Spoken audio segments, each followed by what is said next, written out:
Hello बच्चों, let's read the question and the question says identify whether the given conditions are anabolic or catabolic. One दे रखा है glucose से lactic acid बन रहा है एंड सेकंड दे रखा है अमीनो एसिड से प्रोटीन बन रहा है। इन दोनों क्वेश्चन में इन दोनों रिएक्शन में से हमें फाइंड आउट करना है कि कौन सा एनाबॉलिक और कौन सा कैटाबॉलिक रिएक्शन। तो की concept is also anabolic and catabolic reactions. अब यहाँ पे अगर हम बात करें तो ये दोनों ही एक मेटाबॉलिक रिएक्शन है। तो metabolism is a sum of anabolism and catabolism. Anabolism तो चीजों का बनना है, formation, and catabolism is break down, चीजों का टूटना है। दोनों के सम को मेटाबॉलिक रिएक्शंस कहते हैं। अब हमारे यहाँ पे जो स्टेटमेंट्स दिए हुए हैं या रिएक्शंस दी हुई हैं, तो रिएक्शन वन जो है उसमें आपका ग्लूकोज से क्या बन रहा है, लैक्टिक एसिड। तो ऑब्वियसली ग्लूकोज तो C6H12O6 है और आपका लैक्टिक एसिड जो है वो आपका 2 कार्बन कंपाउंड है। This is 2 carbon compound. अब ये जो रिएक्शन है it is actually anaerobic respiration. ये क्या है आपका, एनारोबिक रेस्पिरेशन प्रोसेस है। तो एनारोबिक रेस्पिरेशन का क्या मतलब है, जिसमें ये हमारे ह्यूमन के मसल सेल में हो रही है ये वाली reaction in case of vigorous exercise. अब इसमें होता क्या है, इसमें जो हमारा ग्लूकोज है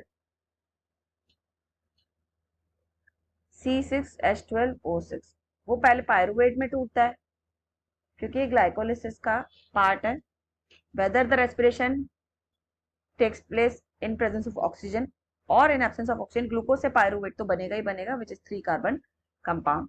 लेकिन एनारोबिक रेस्पिरेशन के केस में, मतलब इन लैक ऑफ ऑक्सीजन के केस में, अब ये पायरुवेट से क्या बनेगा, लैक्टेट बनेगा which is 2 carbon compound.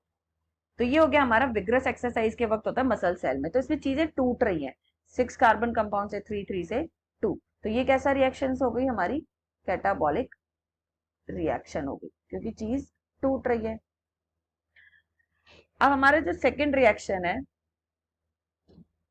Second, उसमें हमारा बन रहा है अमीनो एसिड से प्रोटीन। तो अब देखिए अमीनो एसिड्स तो क्या होते हैं, इस तरह का कुछ स्ट्रक्चर होता है। तो ऑब्वियसली बहुत सारे अमीनो एसिड जुड़ते जाते हैं